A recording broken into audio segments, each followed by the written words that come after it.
Hi everyone, welcome back to the McMahon Group. Thanks for joining us today on this Friday. You know, we often hear about Western medicine, Chinese alternative medicine, and the terms can be a little bit unknown to some of us. So we're going to talk about what the differences truly are, and who better than Roger Fenneman to join us. You're a licensed acupuncturist. Yes. Thanks for joining us. Thank you. And I just learned that you studied in China for 4 years. I did. So you clearly know Chinese Western, or Chinese alternative medicine. Kind of. Well, let's talk about the differences. How do the Chinese approach disease, and how do Western medicine doctors approach disease? Yeah.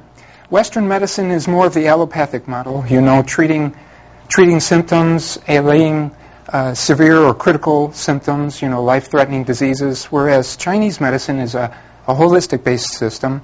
And there's a saying which kind of encompasses all holistic medicine, and it goes something like this: same disease, different treatment. Different disease, same treatment. So what it basically means is you may have two people with the same disease pattern, but they will receive different underlying treatments because different underlying causative factors. So it sounds like the Chinese would approach it in a way of it's an internal issue, what happened to get them there. That's right. Whereas the Western approach would be more so it's an external. That's it's an right. external event that happened. The Chinese always say seek the root. Seek the root. In order to cure the problem. Well, let's talk about the root. Let's talk about dragon's blood. You know, when I heard about this, I thought, is this some type of voodoo? Is this some type of witchcraft? What is this? But the more I researched it, there's a lot of validity to this. It's been around for years. Yes, years. It's been in China for about 1,500 years. Dragon's blood is a tree resin from Southeast Asia. It's an evergreen arbor. This is a dragon's blood plant from Madagascar, a close relative. But the tree sap is a blood red, and you can see here there's an insect that lives in the bark. It consumes the bark, and as a result of damages incurred, the tree bleeds into the bark. It becomes so heavily laden that it eventually sloughs off. And you can see here the bark very heavily laden with dragon's blood, with the tree sap. So that can be anywhere from 15 to 28% dragon's blood. That's then extracted, powdered, and we encapsulate it here in Phoenix. Nutrasuma does. Nutrasuma. Okay, so why would someone take dragon's blood? What are symptoms that you would recommend this for? Well, in Chinese herbal medicine, dragon's blood belongs to the category of Chinese herb medicine called quickening blood, transforming stasis, reducing ulcer, and staunching hemorrhage.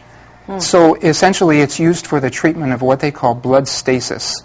A Chinese medical scholar named it the Huoshui Liniao, which means quickened blood miracle medicine, because it has these bipolar functions. On one hand, it's a hemagogue. It improves blood circulation. On the other hand, it's a hemostatic. It staunches hemorrhage. It clots the blood. And it knows how to do so. It discriminates and knows when and where to do so. So it doesn't cause disease, it treats disease. So cardiovascular disease is one of the #1 killers here in the United States. Would this be something that you could use as a preventative medicine? It's very effective. In China, they're using it as a replacement for aspirin for the prevention of heart disease, and also the treatment of many cardiovascular diseases like coronary artery disease and diabetic peripheral neuropathy, etc. And another buzzword out there right now is the, I guess you pronounce it acai berry? Acai berry? Acai berry. Yes. I mean, I see it, you know, chocolate-covered acai at Costco and all over. It seems like it's a great antioxidant. Does this compare? It compares, yes. Dragon's blood on the ORAC scale has been rated at 798,000, which is on order about 8 times higher than acai berry. 8 times higher? Yeah.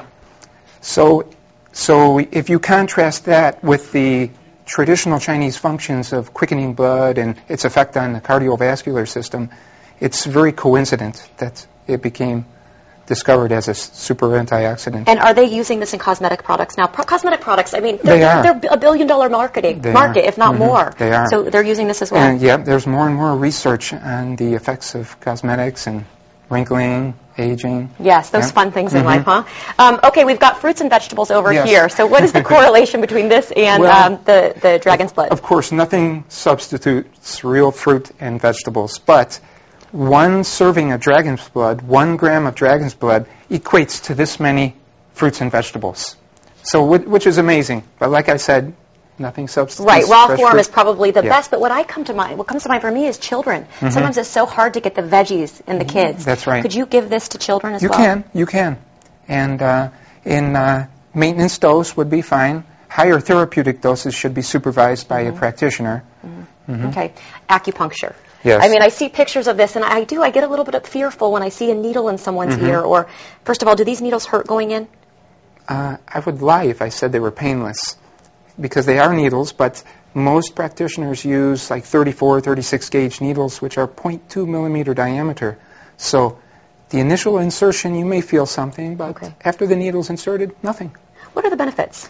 Well, mostly is used in America for the treatment of pain syndromes and neurological disorders, you know, neuropathy, radiculitis, for example, sciatica, a lot of back pain, neck pain. Can also be used for intestinal and gynecological disorders. Great. Very effective. And I see all these points on this body. I mean, these are the specific points that correlate to our different organs? That's right. There are 12 different meridians, channels, and each correlates to an organ system.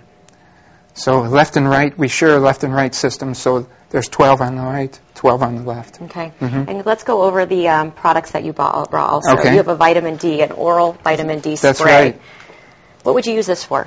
Well, you can use this if you don't have enough sunshine exposure, and this one provides 1,000 IU of vitamin D.